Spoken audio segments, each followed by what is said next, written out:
Hello, hello, hello. I'm sure people are coming in, so I'm just saying hello and I'm going to get my stuff together while everybody's coming in. Hello, hello, hello. Who's here? Miss Julie is here. Hello, Miss Julie. Can you see me? Can you hear me? You can write in the chat or you can do Q&A. Stephanie's here. Hello, Stephanie. I see that you're here. And if you can both write either in the chat or the Q&A, yes, Julie can hear me. I like that chat button because it just pops up. Stephanie, can you see me and hear me? You can just write in your chat button too if you see it right at the bottom. Stephanie says yes. Look at that, Stephanie. Look at your technical wizard already. Fantastic. Okay, beautiful. Hello. See, Paula's not going to be here today, so the two of you will be, and I think you've got plenty for me to do. And I'm sure Paula will learn from you too. So I just want to make sure that I'll bring you in as a panelist in a little bit. But first, I just want to talk about what I want to talk about today. So you can see me and hear me. So I've got a few things that we want to talk about today. I want to get serious. So I want to go over where we've been and then talk about what we want to talk about today. And one of the things, because there'll be people that will be coming on later as time goes on, and there'll be those of you who have been here for a while. And so I always want to keep it relevant to everybody. So first of all, the most important thing is, where are we coming from? So if you remember when we started, we talked about getting the R line. So going in a model and starting from the result and working our way up to the thought. And we worked on that with a result that we wanted in 6 months from now. And I know Stephanie and Paula have that. And Paula and Julie have that. And Stephanie, you might not. So that might be a really good thing for us to do today, because I love working backwards and I like to teach you how to use the model working backwards. So we want to talk about that. And then we talked a lot about being a body whisperer and how important it is that not just knowing that your physical hunger scale, that's the beginning, but the purpose of that is to be connected to your body. And so hunger is considered an involuntary sensation. You really can't control it, which is a really beautiful thing, which means that, when you're hungry, you got to eat, or there's a feeling there that you have to feel. And we have all been working on that for months and months now. So the next step, which has been brought up in this class, is that once you're in tune to that, you also need to be very, very much in tune to the other involuntary sensations. So like, what do you do when you're tired? What do you do when you're in pain? What do you do with negative emotions? Because these are all things that are in the body. And a negative emotion is kind of involuntary too, but it goes backwards. So when you have an emotion, it goes from the mind to the body. And when you have an involuntary sensation like pain or sleep, it goes from the body to the mind. So it just has two different routes. But in the end, being connected to them and being able to deal with them is so important to the journey that we're on. And let's remember that this is a journey. There is no there, ever, ever, ever, ever. So let's enjoy the journey, and always know, when I talk about the body whisper, is that your body is here to talk to you. If you want to ignore it, you will not get all the value that it has to offer you. And part of the work that we're doing is to get as much value as possible by learning to listen to our bodies. And with Julie, we did a lot on that with, what do you do when you're tired and you're coming home from a hard day of work? And Julie was all about recovering from surgery and how do you take care of yourself without your mind telling you things that really aren't true and that don't help you. And Stephanie, I know you can relate to all of this, and we'll be talking to you about that. The other thing that we talked about in one of our classes, and can actively be reading the book Self-Compassion with Kristin Neff, which is available to you if you want to read it or not. But for Julie, I know it was a really big thing. And once Julie brought it up, Paula was going, oh my God, that's me too. I need to do that. And it's like, how do you be kind to yourself when you see something that you don't like about yourself, because that's really where self-compassion comes in. Or when you see yourself make a mistake, or you see yourself not being perfect. How do you show the kind of kindness to yourself that you would do to somebody that you loved and cared about? So we talked a lot about that, and we always want to bring that back, because depending on how you're feeling depends a lot about how you're talking to yourself. And if you find yourself feeling a little anxious all the time, it might be what you're saying to yourself, and there might be a kinder way to do it. And what we're going to talk about today is we're going to talk a little bit more about protocol, what it is, how to use it, because I know you all know it and I know you've all been using it, but I want to be a little bit more advanced about it and really talk about it so that you own it for yourself, because how you decide to eat is up to you. It's not up to me. It's not up to a book that you read. It's up to you to decide. And if you don't like the results you're getting, then it's up to you to make a change. So we want to talk about that today. That's going to be our main focus. And the other thing is that you have 2 worksheets. Stephanie, I don't think you have the Learn and Move On, but I'll make sure that you get it. But I sent a Learn and Move On, and Julie, I know that you're using it, so you may want to use it on this call with me, because it'd be great to share it with Stephanie. And the other sheet that I just sent you is the Primary Powerful Question worksheet, and it was sent to you in the reminders. So if you go back to any of the reminders, you'll see that there's a worksheet that you can download, that you can use. And we'll talk about that today. Maybe we won't. I talked about it a little bit last time. But these are, yeah, Julie, of course, you got it and you printed it. I love you. I figured you did. Okay, good. So I may use that today. It just depends on where you guys are, is I'm going to decide what worksheets I want to use to you. They're always available to you, and they're self-explanatory, and you use them if it's going to help you get to where you're wanting to go. Now, I may suggest that you use that today, depending on where we go, but I want you to know that those 2 are available to you. So I think what I'm going to do is I'm going to start with, I'm going to pull Julie up first. Actually, you know what I'm going to do is I'm going to bring both of you up, because I want to practice to see if I can bring both of you up and what that looks like. So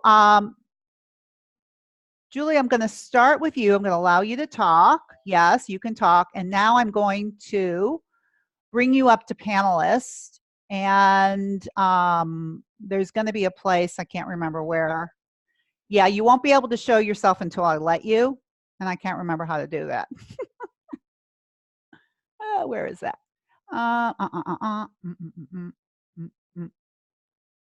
Yeah, here it is.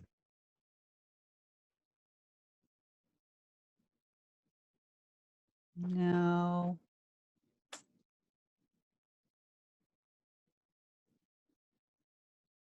One second. Let me.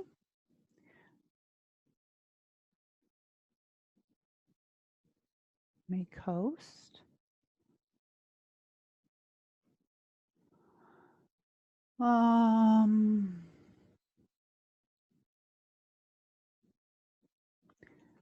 Okay, I'm allowing you, Julie, to start your video now, so you can turn your video on yourself. You should be able to come on with me now. Hello, Julie. Hello, hello. Good to see you. It's great to see you too, and I'm excited about meeting Stephanie. Yeah, so I'm going to see if I'm going to try this out, because I'm kind of curious just how it's going to work. So I'm going to bring her up and just see how the 3 of us do, because we can all say hello to each other. So I'm going to allow Stephanie to talk. And then I'm going to promote her to panelist.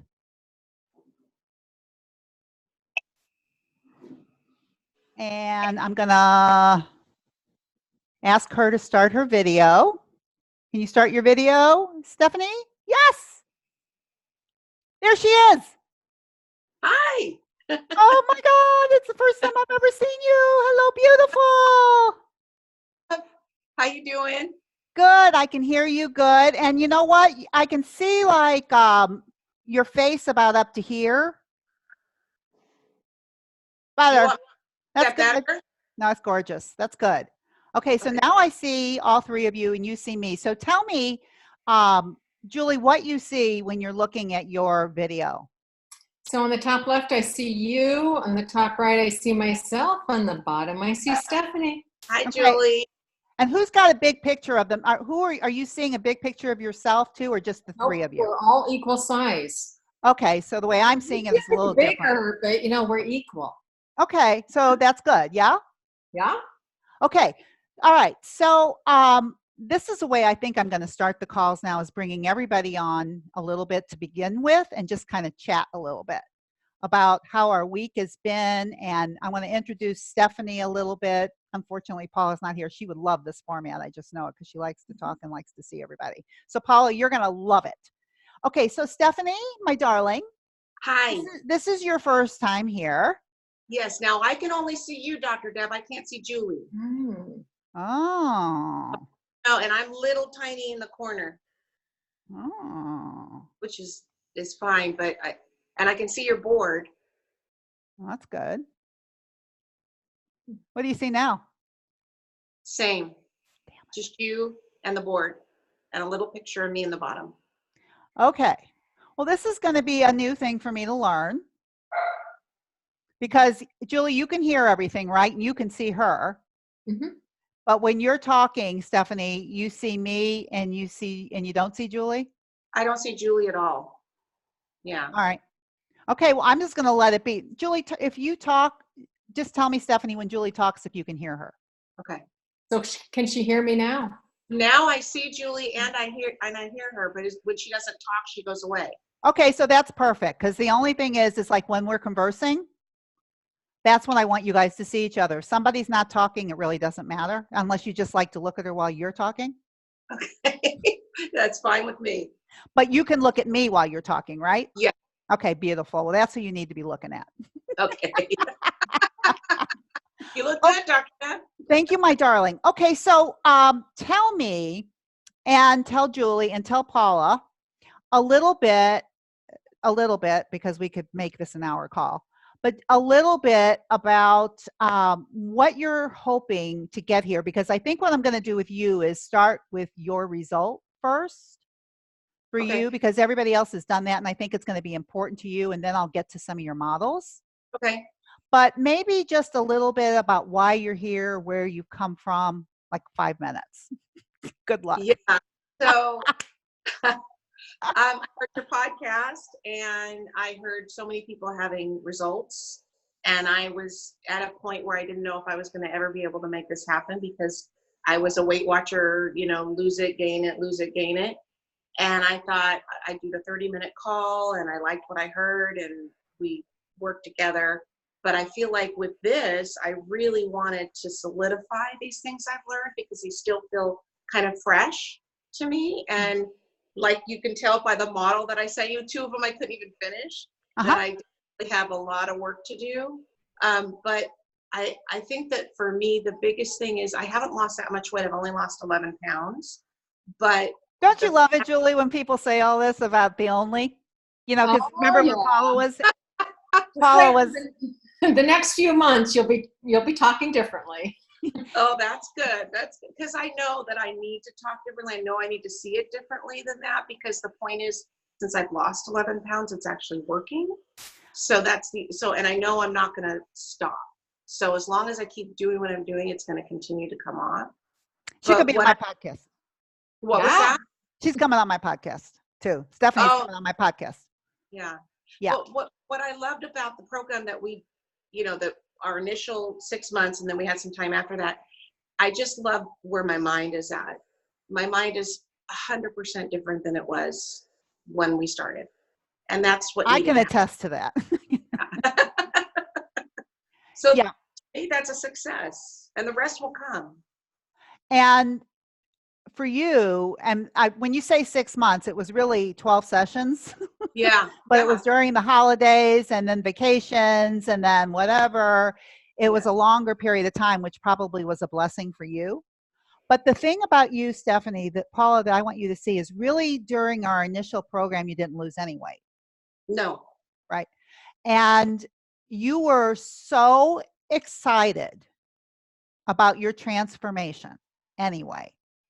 And that's what I found so illuminating and inspiring is that you said to me, and you will say this on the podcast because I will remind you, that even if you didn't lose 1 more pound, it was worth it to be able to feel the way you feel about yourself now. Yes. And 100%. it is from that place that you are now able to lose weight. Yes. And I know I will. I mean, I don't know how long it takes, how long it will take, because I have a fair amount I want to lose, but you know what? It doesn't really matter. It will happen. It will get there. And if I start to plateau, then I can shift and change and, like you were saying, shift up the protocol. But you know, just if I think I told you, if someone said you're not going to lose another pound, I would still do this exactly how I'm doing it. Because all you really wanted from losing all the weight, because seriously, most of our phone calls were crying, Yes. right? I mean, all the pain, Yes. right?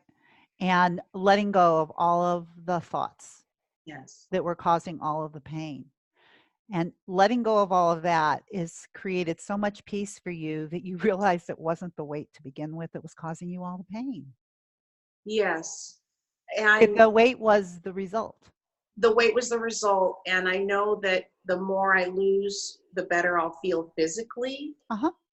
But I think what you're getting at, and I agree, is just that you think if I lose weight, I'm going to be ... right? Happier, more peaceful. And sure, some of that might come, but it really was coming from the thoughts about the weight. And that's what you showed me. And now that you have the peace, does it seem a lot easier to? Does it? You know, we have the crouton moment that we had, and I told you about when I went to this place and the croutons. The best croutons in the whole world. In the world famous croutons. And I was mad as a hatter that I couldn't have those croutons. That was a session, a whole session on how angry you were. Yes. Uh-huh. Yes, because I felt it was a pity party. Right. I'm sorry for myself. And that was for years. Stephanie, that was your MO for years that you caught in that session when we started talking about that, because that's where restriction and deprivation come from. Right. Right. It doesn't come from, I can't have the croutons. Right. It's the thought that, oh God, they're so good and I can't eat them. Totally. Right? And now I'm like, okay, if you really want the croutons, you can have them. You have to plan for them. You have to enjoy every bite. You have to know that this was your joy eat, and how many joy eats are you going to allow yourself every week? You know, and how many you enjoy is going to, you know, show up on the scale, or it might show up in your body if you eat too much of the wrong thing. But now it's just kind of like a balance sheet. You know what? How good do you want to feel? How much weight do you want to lose? How much do you want to enjoy this particular thing that's in front of you? And it doesn't feel like I can't eat croutons. It feels like, do you want to? Is this what you want to have your joy eat? Is this, you know, is this worth it to you in this moment? Yes, no. There's no drama. It's just a choice. That's beautiful. it. I love that. I love that. Okay, I want to bring Paula on now, and I want her to respond to that. And probably what I'm going to do, I may end up coaching her first. I think that's the way this is going to go, but I'm not sure. I got to go with the feel. Okay. Okay, so Paula, tell me what you think about what you just heard, relating it to yourself. Oh, you know, it's losing the emotional weight. You know, that's why you hired me, wasn't it? Absolutely. And, you know, actually, just hearing your story brings me so much joy to hear. Actually, in a little envy comes in little loud, because I think that you're really expressing having shed that pain and struggle. I'm still in process of doing that. And so it's just exciting to hear your story and hear that those paths are all different for each one of us. And it's great to meet you. It's great to meet you too. Yeah, and the other thing, Julie, is she still does have pain. Ah. that's Yeah. not gone, totally gone. Right. But the difference between, and I do believe you are in the same place, so that's why I'm kind of saying this, is that um, it's just that I think what happened with Stephanie is she couldn't handle any of her pain because she thought it was all put upon her. She thought it was all circumstantial. And now she knows that when she's in pain, she does. I'm talking for you, Stephanie, but I think that this is Yeah. true. Yeah. That she knows that it's something that she can do something about that's going on in her mind. And I think you're in the same place, Joy. And that is so powerful. I mean, that Yes. it is just so powerful, and certainly has helped me and continues to help me day by day. Yep.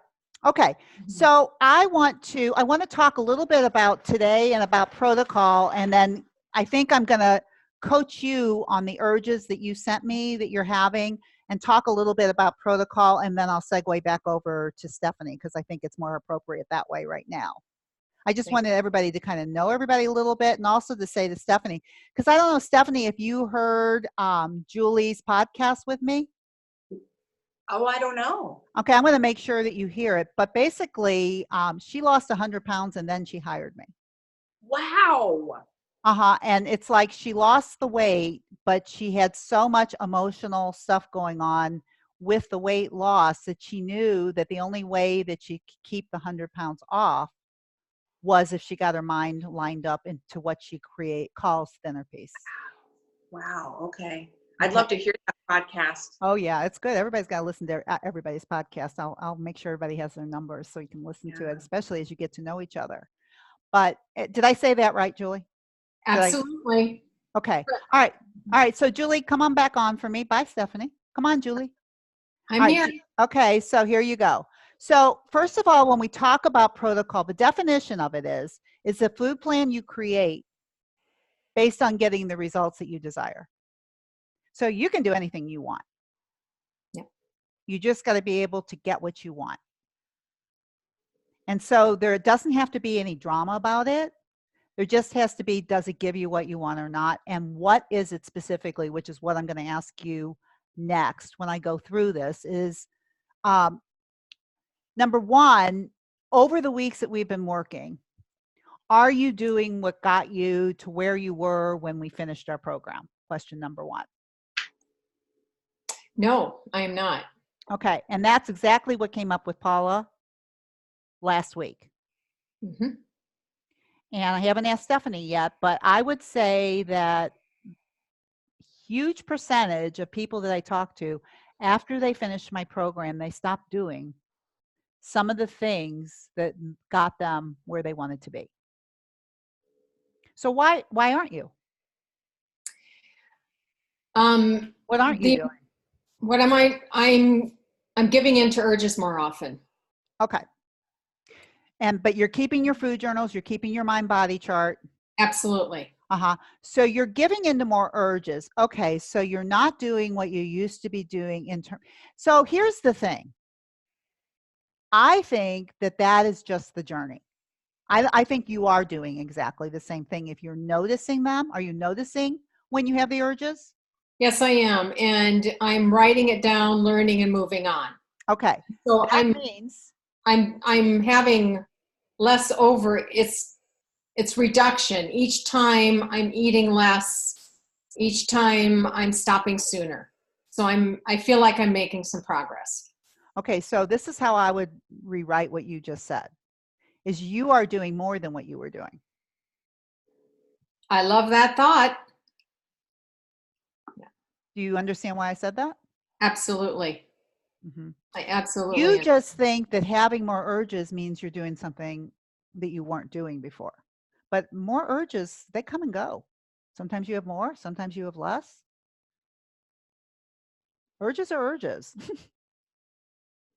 So it's how you handle the urges that is the question. Are you giving in to more urges? Are you rewarding more urges? Yes, I have been.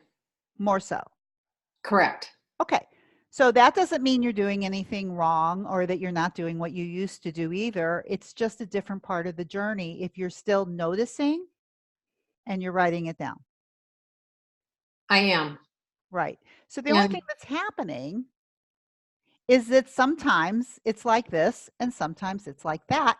And part of the reason that we do this work is so we can figure out what's going on. excellent. And I do want to add that I have no anxiety during all of this. You Well, have no anxiety or low anxiety? no, Oh, no anxiety during this. And it actually feels like I'm learning and it feels like I'm growing, if that makes sense to you. so I would say you're doing more than what you were doing before. Perfect. Okay. You're just making it that, oh my God, it's not, I mean, like sometimes for some people, it'll be, oh my God, this is just so easy. And then all of a sudden, this is hard, as if something has gone wrong. But it's like, our brains just change all the time. Circumstances change all the time. The way circumstances trigger our thoughts change all the time. And so to know that that's happening, to know that there's an option, to know that it's just a matter of being able to figure it out and move on, you are moving forward. I really like the way we're reformatting this. Because I have felt real positive during this period of time. Yes. I've been making real positive changes. Yes. The So whole time. it reframing it from not feeling on protocol is perfect. Yes. And I mean, for some people, they may, like for Paula, she really was not doing what she was doing before. She was doing food journals. She was doing a mind body chart. She stopped it. Yeah, I don't stop. I just started a new journal. So all I'm saying is, I'm not saying anything other than make sure that whatever you were doing to begin with, you continue to do. Yeah. And you will continue to learn more, which is all you're telling me you're doing. And so you are a testament to continue to do what you've been doing, because you will continue to learn more. And when you find yourself doing something that you wish you weren't doing, you can learn and move on with the tool and find it out. And that way you get ahead in the journey. I mean, we're constantly just learning about ourselves. I mean, I'm still constantly learning about myself around food. It's like, you think I got it all together? I mean, really, it is just a journey. And when you die, it's over, especially when it's concerning the mind. Especially when it's concerning the mind. So let's do a model, because this is about sitting with urges. Let's do a model on one of the models that you sent me. Now, when you did the intentional and unintentional model. Yes. Okay, so do you think that you already have that figured out, or do you want to go over it with me?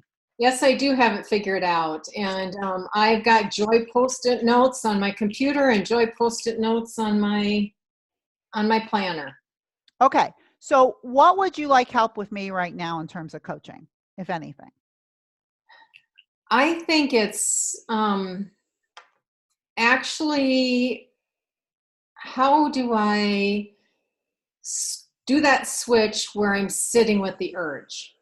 It's actually, the urge comes up, and there will be times I'll be standing at the pantry. Right. Well, this morning, an urge came up this morning. I went to the pantry. I went to open up the door, and I said, okay, feel your body. You're not physically hungry. It's got to be an urge. So Okay. I just told myself, no, stop. But I think that there are times when I'm particularly tired, or that was a mild urge. It was probably like a 3, right? -3. -3. But when I'm down to like -6, -7, it's like, how do I putting the brakes on? And I know I'm not going to break it every time, but putting the brakes on more often, whatever the thought would be. And we could probably share with Stephanie with the thoughts, whether I want something sweet or I just have that urge to eat something. That was your model. Mm-hmm. So If you want to put as a circumstance, like you put physically satisfied after an evening meal. Yes. So probably what I would put there is +2 after evening meal, and that's very specific. You could prove it in court. Physically satisfied with that, Yeah. I meant +2. Okay, I know. So I'm thinking of changing the model a little bit. So works for in the me. circumstance, what if we just put having an urge to eat something sweet? I think we could prove it in court, I think so too.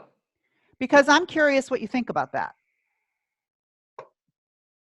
About the thought that I want something sweet? About the circumstance that you have an urge to eat when you're not hungry.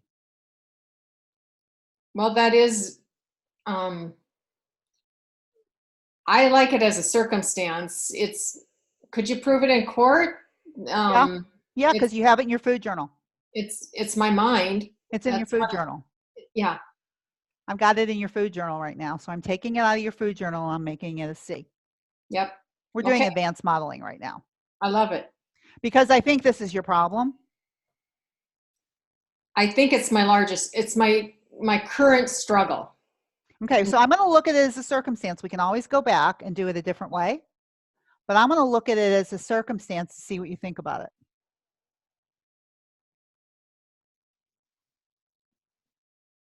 So if it's my circumstance. So you see that you have an urge to eat when you're not hungry. Mm-hmm. What do you think about that?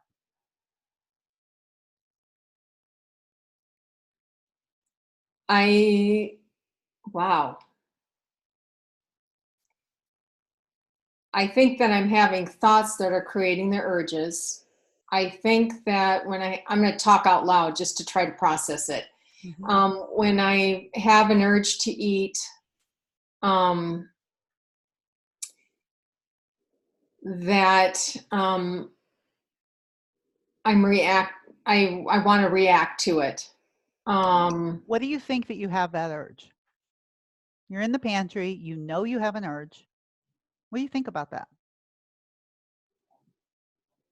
Well, when we get back to the self-compassion, I think I shouldn't have it anymore.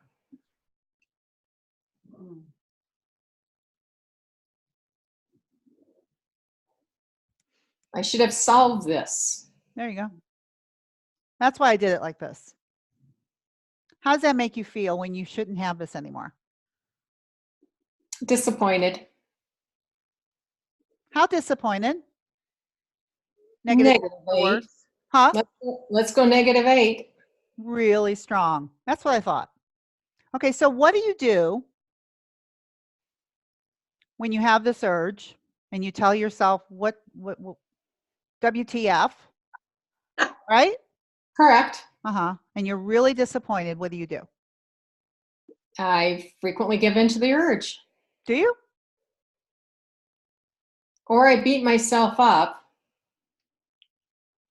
I can be disappointed with myself. I can feel like I have to resist. I need to resist the urge. White knuckle it. White knuckle it.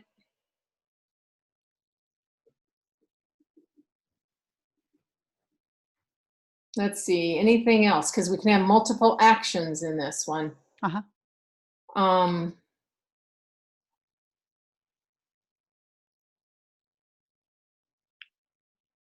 think it's still, that idea that I want to be perfect. And so it's all wrapped up in that action. So right. So it's all that I shouldn't have this anymore. I should have this by now. I should have perfected this. I shouldn't have urges anymore. Correct. Right? That's why I preface this whole talk about talking about that. It's like, that's going to be a tough one to not want anymore, or to think that there's something wrong with you if you have them, because I think you're going to have them forever. I think that's the human experience. I do believe that's a human experience. So, since most of what we talked about in your 6-month goal is about self-compassion and kindness, right? Correct. Because right here, the result is if the thought is I shouldn't have this anymore. I'm not going to be very self-compassionate. Well, not only that, it doesn't stop. It actually creates more of it, Strengthens it, yes. strengthens it. So it's not like you get less urges by thinking you shouldn't have it more. Hmm. It just makes it, makes you almost have it more. Kind of like with repressing negative emotion, it really strengthens it and creates more pain and suffering rather than just sitting with it and getting through it. Yeah, instead of I shouldn't have it anymore, I have it more, Correct. which is creating evidence for the thought. It's related, but it's the opposite. Yes. But you're hoping that by thinking this thought, you'll have less urges. Like, get with the program. Stop it. But how can you have less urges when you're beating yourself up and you're giving into urges and you're white knuckling it? You're going to create more. That's the way this works. And it's all teasing out that thinking and getting it changed. Create more urges, not less. Period. We can add on to it, but I like to just kind of put them together. Can you read that? I can read it. The top is off a little bit, but I can read it. So the circumstance doesn't show, but I read the rest of it. There, it's all in frame now. That's why. Now, this is advanced modeling. It's just like you've just finally opened up another layer. For you, it needed to be because you really are good with the models, but it's not helping open it up for you. And the reason it's not is because you have a judgment about having an urge. Yes, I do. So that's what you want to watch because you're wanting to be more self-compassionate. Oh, this is exciting. All of a sudden, I feel lots of joy. Yes, because it's okay. So Yes. the thing about urges is how do you manage them when they're there? You can allow them, you can resist them, or you can give in to them. But to think that you'll never have them again, I mean, you might not ever. I mean, it's possible, but let's just say it doesn't mean anything if you do. I love that thought. Yeah. So does that help? Oh, I think this is amazing. Yeah, perfect. It's amazing. It's exactly what I was looking for today. Perfect. Well, I always love to give you what you're looking for. Well, it brings us all joy, right? I know, and that's what we're all doing is joy. So I'm going to bring Stephanie on now, and all I have to do is she'll start talking and she'll come on, and then we'll see how we do, and then maybe I can bring us both on for a little bit if we go over and just have a little chat about it. Okay? All right, Miss Stephanie, say hello to me and you'll come on. Hi, Dr. Deb. I Hello, can see the board. Stephanie. Hello. Can you hear me? How did that work for you? Oh my gosh, that was amazing. Okay. That was amazing. That brought me joy just watching her come to that. That was so cool. Right. And the reason that it can bring you joy and the reason that I do groups now like this is because you all understand all of this. I'm not like you're looking at me like, what the hell did you just do? No. Right? Yeah. Yeah. Right. But it's much more advanced. But I think all of your brains can handle this because circumstance is a unique thing. But do you see, I brought the circumstance in from her food journal. Yeah. Yeah. Okay. Mm-hmm. Well. Yeah. Okay, Miss Stephanie. Yes. I'm going to give you a choice. I'm going to give you a couple choices here. Okay. So I can work the model about you and your being picky about eating, Yeah. which I know is bothering you, or we can do a model on, oh, Julie. Talk to me again, Stephanie, you'll come back. Hi. Yep. I think there was a noise with you, Julie, so it brought you back on the picture. Okay. It did. I'm muting myself. I'm muting myself now. Okay, beautiful. I could do that too, but thanks for doing it for me. Okay, so Stephanie? Yes. Okay, so tell me, I can either work on the result that you want from working together in this group, Uh-huh. or I can work on the models that you sent me on what you think about your picky eating. Let's do the models. The result? Or the picky? Okay. Models, yeah. Okay. So I want to put your model. Let me get your model up.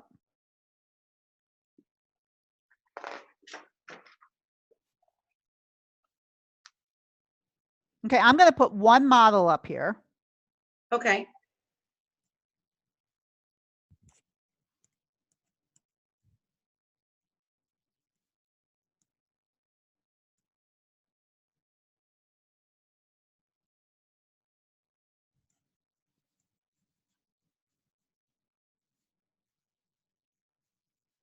I'm a picky eater is your circumstance. Your thought is I often don't like what is available to eat if I'm out that's on my protocol, or if I try a new recipe that's on my protocol when I cook at home.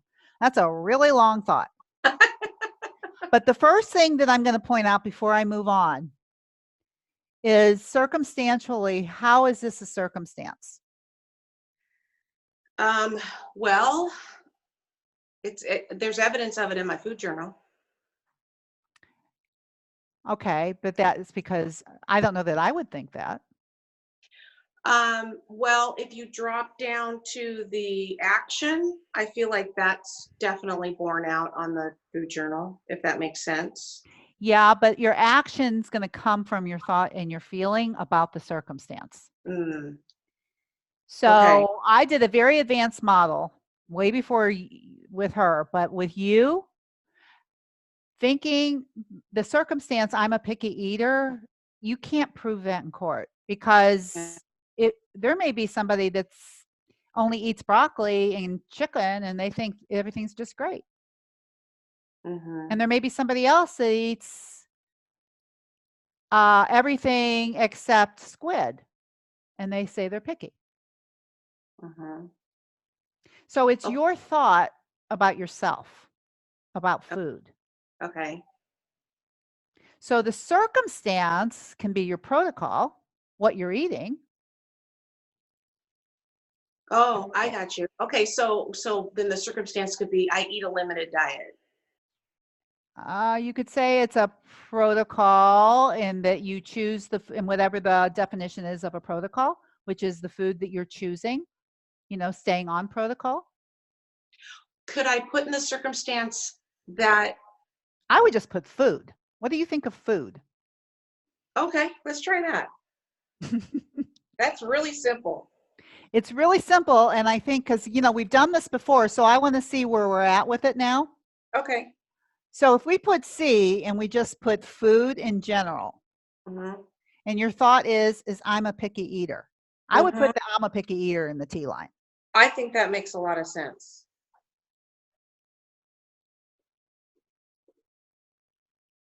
How does that make you feel when you think the thought that I'm a picky eater? Oh, frustrated. Frustrated.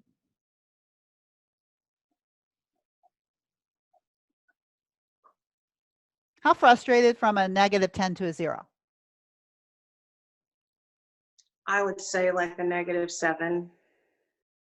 How long you been thinking this thought? My whole life. Yeah. Well, remember, I think we talked about this. I've been told that my too, right? Oh, okay. Well, you know what? We could do another model and put that in the C line. Okay.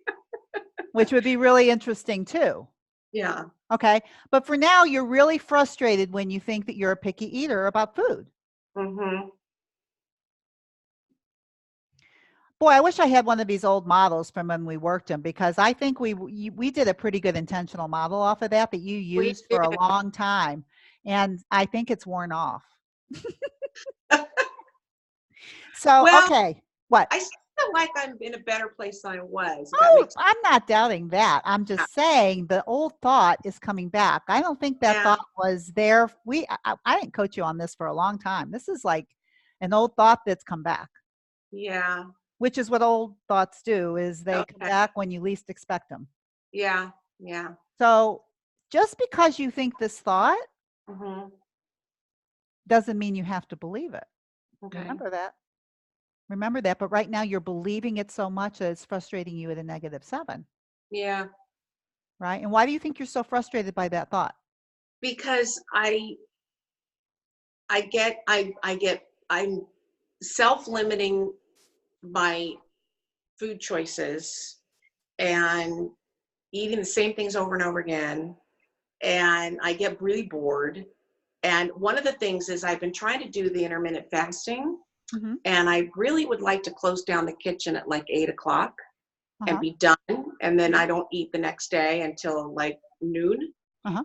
And when I do that, I feel better and I lose weight. And I'd like to do that. But what happens is like I make something and I'm like, I don't really like this. And I try to eat as much as I can. But I remember we talked about like sometimes I don't get to a full +2. Oh, yeah. And then at like 9:30, 10 o'clock, oh man, I'm really hungry.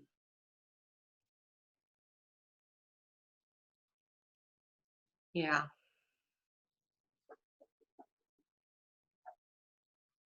that's true.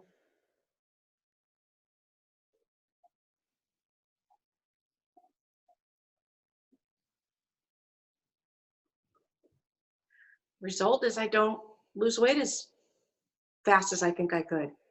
Result is you prove that. Yeah.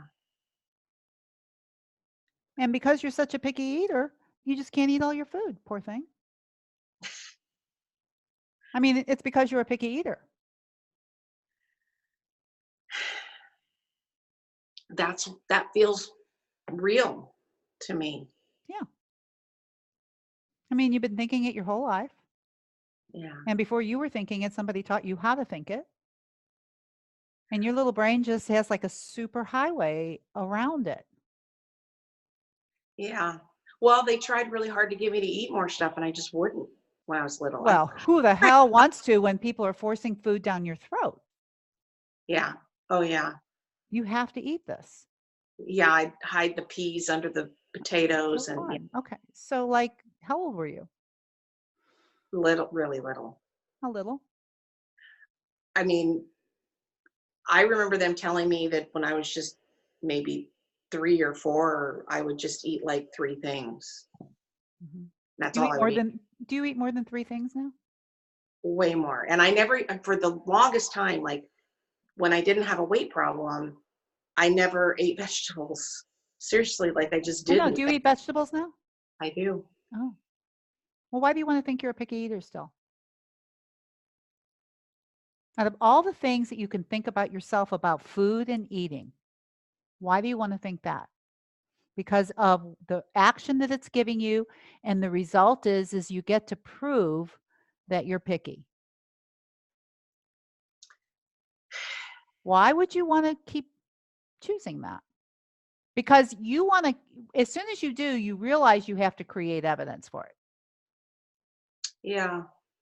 You know, boy, and I make myself something and I don't really like it and I really can't eat it and oh my God, and then later and then I'm hungry and then I have to do something and it's like, God, this picky eating stuff is just killing me. Yeah. There you go. That's it. Okay. So you want to create something a little bit more intentionally because I've got these other things here, but it's all kind of the same thing. It's all kind of the same thing. Yeah. Mhm. And I want you to get really clear on circumstances because you have one circumstance here is I'm eating the same things over and over again. Mm-hmm. And that'll be a thought, not a circumstance, because you have to be able to really prove it. Like you could eat things over and over again, which means like I eat things over and over again. Like I'll have a big salad. In fact, last night I had shrimp and tomatoes and onions and all this stuff. It was like so good. And I had it 3 nights before that too. Yeah. Uh-huh. But my thought of I don't think I keep eating the same thing over and over again. Yeah. I think it's delicious and I love it and I can't wait to have it again. But you think Okay. that's a thought. Right.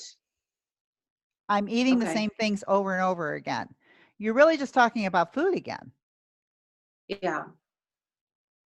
You know, and if you want to be really specific and put in the C line all the foods that you eat, Like say you put down all the dinners that you ate for the last 7 days. Okay. And then you could put your thought there that I'm eating the same things over and over again. Because how does that make you feel when you think the thought, I'm eating the same things over and over again? How does it make you feel? I mean, if I didn't How does it feel make like you feel when you think that thought? it worries me. It worries you. I bet it bores you too, just thinking about it.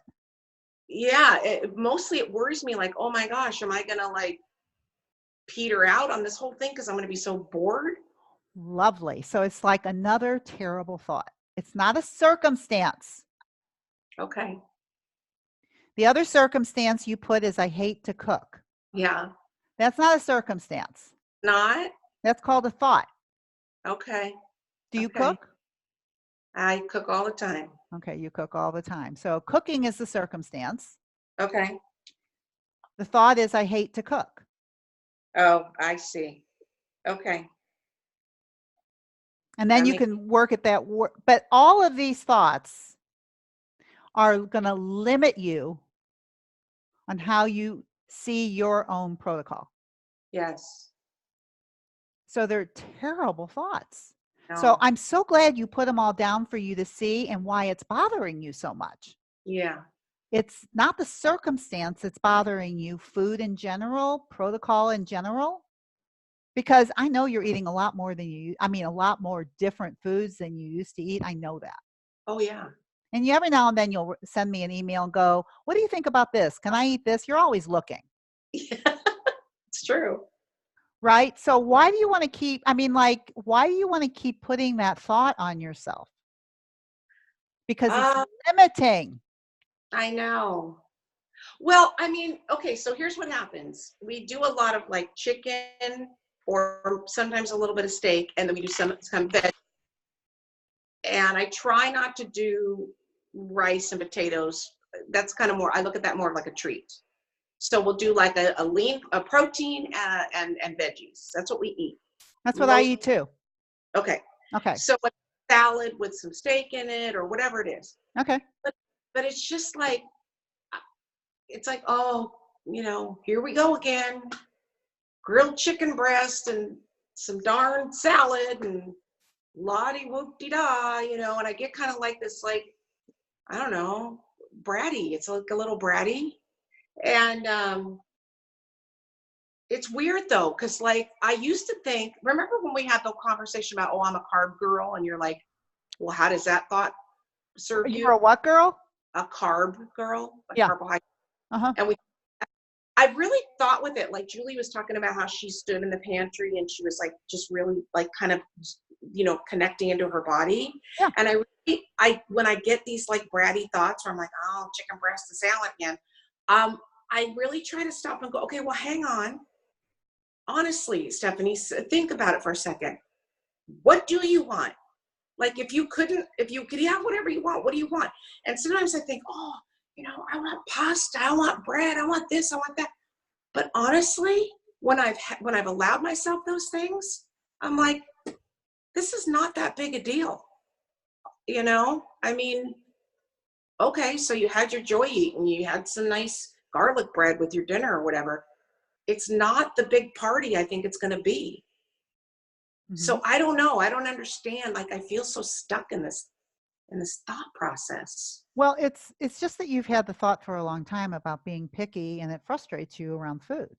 It does. And now it's like, here we go again. Here we go again. Salad with steak on it. I'm just putting an example. Yeah. Like to me, that sounds like a great meal. And I could probably eat it a few times a week and think nothing about it other than it's delicious and I like it. Yeah. Right. Which makes my model fantastic. Yeah. Right. But your model is here we go again. Yeah. Here we go again, meaning what? Meaning I want something different. So I'll give you an example. A couple nights ago, I decided I've been trying these different recipes and I found this really great recipe that was a stir fry. And I was like, you don't have to just have a grilled chicken breast, Stephanie. You can make a stir fry. You can, I just started trying to think like having chicken and veggies doesn't mean a grilled chicken breast and a salad. It can mean lots of different things if you're willing You're to be more trying to change the A line. by trying new things, you mean? Uh-huh. Yeah. Right. Yeah. That's a problem because you still That's have the same thought. Oh. I Well, can't A-line my way. until you, huh? I can't A-line my way out of it Well, you're because it's trying. it's in my brain. Yeah, it's in Oh, it, but you're trying to just change your A line yeah, okay, I gotcha. when you have to change the T line. It's like Okay. you've got to decide something different about what you want to think about all these meals that you're making. Yeah. Are you asking me what I'd like to think about it? Well, I'm just telling you that what you are thinking isn't helping. I agree.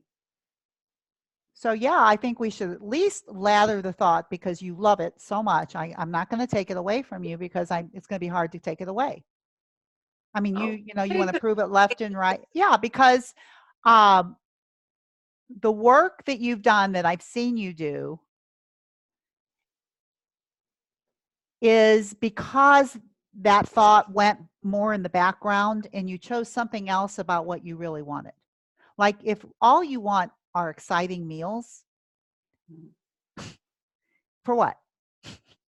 right. I mean, like you said one time, not every meal has to be a party, and that Well, really resonated with me. well, I stick with that. Mhm. I stick with that. You also said, why are you eating things you don't like? Make things Right. you eat things you like. Well, So but do you like it or are you just frustrated that it's not different? Like, I think you like steak and salad. yeah, Right. So I don't think the problem is if you like it, the problem is you want something different. It's boring. Yeah. yeah. I guess I want more variety. Okay. How's that working for you? I'm Well, just changing the thought again. I want more. How does it make you feel when you think I want more variety? Why do you want more variety? um, because I feel a little bored with the food sometimes. So what? You want to feel less bored? You think you're going to feel less bored if you have more variety? If I wasn't bored with it or I enjoyed it more, I could get to a +2 and be full and be done. Like it's so frustrating. I'm like, you didn't eat enough and now you're hungry later, and then I get mad at myself. Because you don't like it or because you think it's boring? Uh, more probably more because I'm just not liking it, to be honest. All right, well, make something you like. Yeah. Is it because you're trying new things and then you don't like it? Yeah. But you know what? That's okay. I just have to keep trying it. I just have to try because what's happening is I'm doing all these different recipes, and a lot of times I'm like, but I do like, oh, but I do like this one. So I am building my repertoire of food what I think happens. I am a little bit grouchy about cooking, and so I'm lazy. So I just cook the things I know because I don't have to put too much effort into it.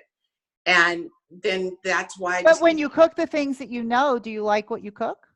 yeah, sometimes Okay, not. so all I'm saying to you is you think that having a plethora of new recipes is going to cure everything.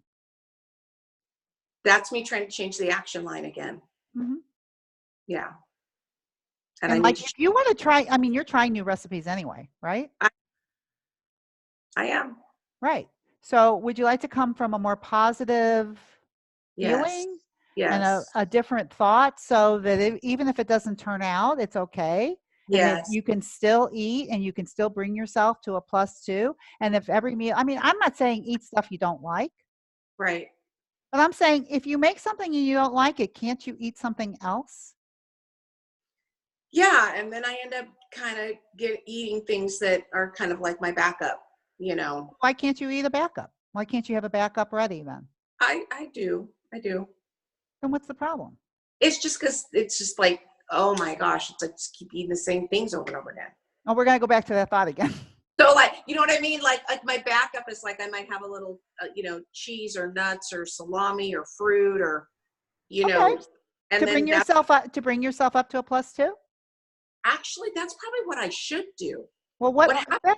right. Why aren't you doing that? Why aren't I doing that? That's the stuff I end up eating at like 9:30, 10 o'clock at night. Why don't you do it at the Okay. meal? Okay. That I can do. Well, change your thought. It'll be easier. Okay. When you So tell yourself you're a picky eater, you just stop eating. So no matter what, the action is going to be when I eat dinner, I get to a +2.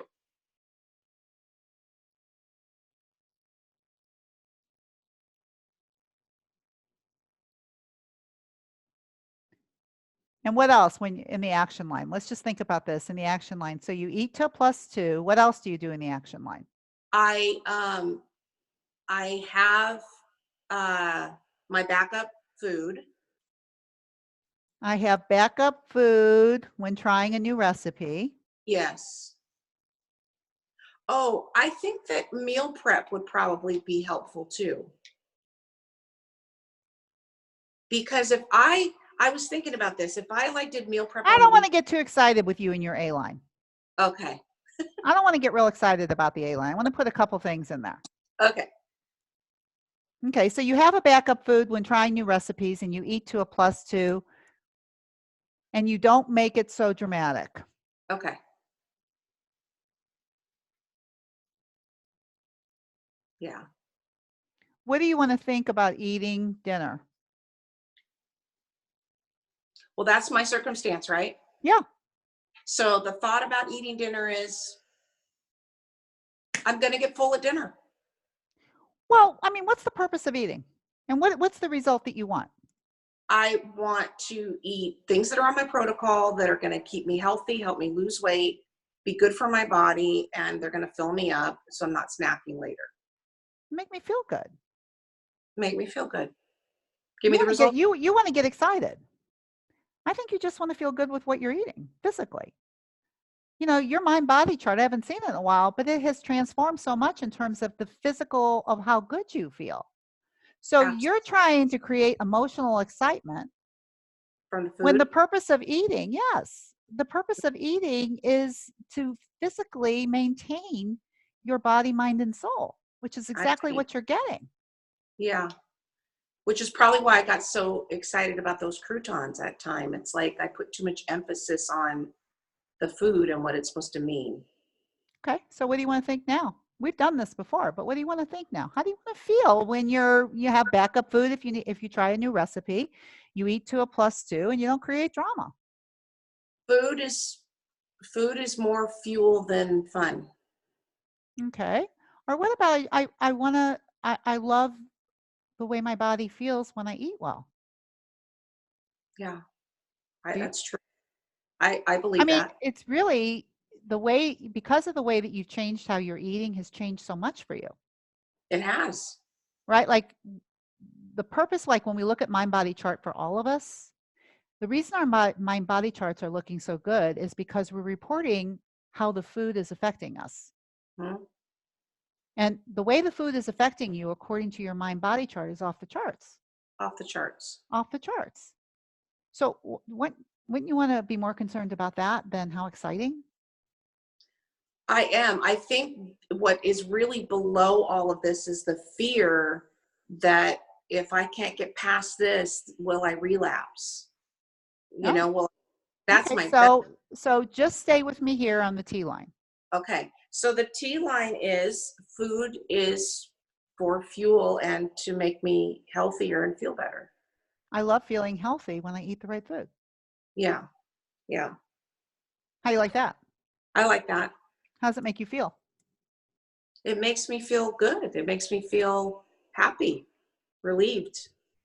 Okay, so you can have backup food when trying. You can eat to a +2. And you can stop with the drama, and the result will be is that's what you'll get. Yes. Happy, healthy body. Yes. Happy, healthy body. What did I say? You said that I like the way my body feels when I eat healthy foods. I would put body and mind. Yeah, I think that's true. When I eat healthy foods, does that make you feel either empowered or motivated or? Yeah, relaxed almost, peaceful. Which is a whole lot better than annoyed and frustrated. Yes. So can you just go right to that thought now from I'm a picky eater and I got to have all this exciting stuff and all that? I'm definitely going to work on that. I'm Okay, so you're not really there. well, I feel like I am there in the sense that I agree with that 100%. I understand you agree with it, but I don't think it's in your heart yet. I think I need to work on it. So we're going to lather it. Oh, what's that mean? Lathering means that we're going to have an in-between thought to help you get to this thought. Oh, okay. Julie knows all about that. Okay, I don't know about that. So how do we do that? Well, do you think it's possible that you can like the way your body and mind feels when you eat healthy? Yes, I know that's absolutely true. Then why don't you put that in there instead? That it's possible, just right, it's possible.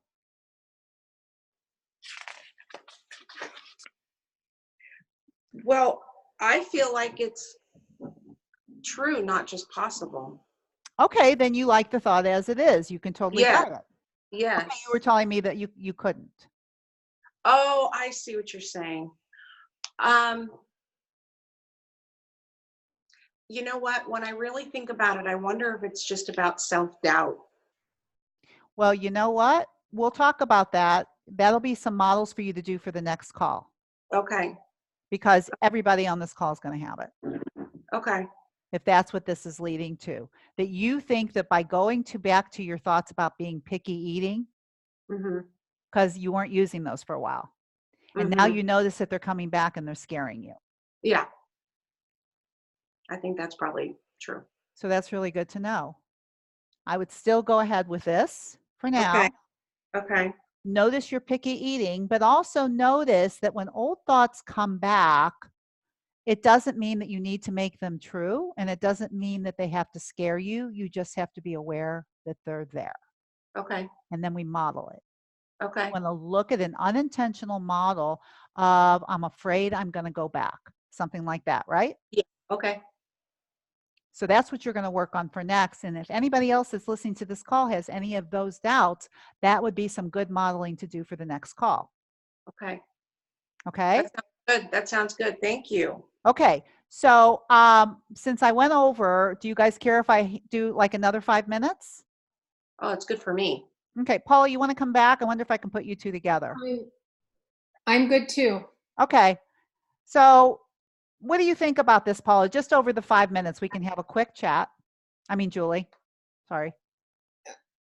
What do we think about? What do you think about what I just did with Stephanie and about the whole idea of how it's bringing up self-doubt? I think it's amazing. And I think that learning the laddering too, I'm not convinced she believes that thought yet. Right. So, figuring out what you can think and believe right now is a real key.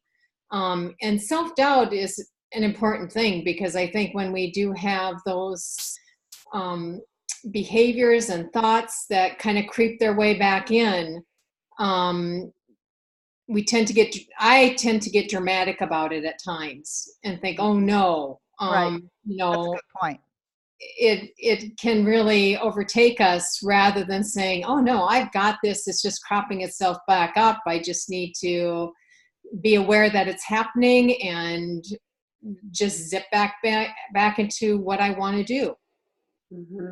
So I think that going back and watching the videos afterward again too, I think kind of gives some revelation because what you do is so masterful, and how our minds work and as we're trying to process it is real interesting because it can be fairly obvious when you're outside. And again, it reinforces when you talk about our emotions are high, it's hard for us to see it. And it's probably great, Julie, when you're in the observer seat. Yes.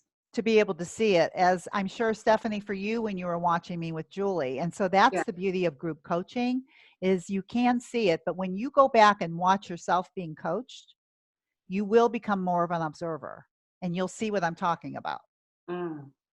which I is really definitely know- good. I definitely noticed that in watching with Julie. Yeah. It was so amazing and clear and like I said, very joyful to see her come through that whole process with you. But when it's myself, I'm like, Right, know. because of emotion, because it's very strong emotion for you, so it's very hard to see, which is why you have a coach, and that's why you're in a group, is so you Right. can see it more clearly. So I think for now, the way we end this call is that we just realize that the more that we can see the way our mind works, the more we can change the way it works. When we believe our own mind, when it tells us things that makes us feel terrible, the only thing that we have to know that it's changeable. We may not know how. We may not know how. Yeah, we've proven it through this whole process. That's right. So we may not know how to change it in the moment. We just know it's changeable. And that in itself can go from self-doubt to hope. Hmm. Right? That what I'm thinking is the only reason I have doubt is because I'm thinking something that's creating it. Mhm. Mhm. And that thought's changeable. Mhm. Always. You have to know that after this process. 100%. Yeah. So that's what I'm going to leave you with today, is that all thoughts are changeable. And anytime you have negative emotion, especially because we just ended up talking about self-doubt, that self-doubt just comes from a thought that's created in your mind. And all thoughts are changeable. We just have to know what it is and decide if we want to change it. Mhm. Sometimes we do, sometimes we don't. So we'll talk about that next week. That's probably where we're going to go with you, if you're still there, Stephanie, is on self-doubt. Okay, so I realize that when you do because I'm on the West Coast, Yeah. it's when I'm driving my son to school. On what day? On your Mondays. Okay. Because you do it at 8 Pacific Yeah. time. So I'm in the middle of driving him. Now I can be here for the Thursdays, but I don't know if I Okay. can for the Mondays. Okay. Well, let's see what happens. Let's see if anything's changeable on your end. Okay. We'll go from there. Okay. Work on it. All right. I will talk to my husband, see if there's any way he could help me out. It's possible. Okay. It's possible. I would love to have you on these calls. Okay. I'll try. I'll work on it. That's all you can do. Meanwhile, the next call will be not September 2nd, but September 9th due to Labor Day. Okay? Sounds good. All righty. So for the next couple weeks, do your work. Send me anything you need, especially for the next call, because it really helps if I see it ahead of time, Okay. like you both did. I'm going to work on the intentional model for that. Yeah, and I would do unintentional, intentional on self-doubt and self-doubt. On self-doubt. Okay. Yes, ma'am. All righty. Let's look at it. Let's put a magnifying glass on it. All right. So nice to meet you, Julie. Nice to meet you too, and wonderful session. I look forward to the 9th, and I'll get you something 24 hours in advance rather than an hour. Well, as long as I get it, that's all I care about. Perfect. All righty. Bye, guys. Thanks so much. Bye, Dr. Deb. Bye.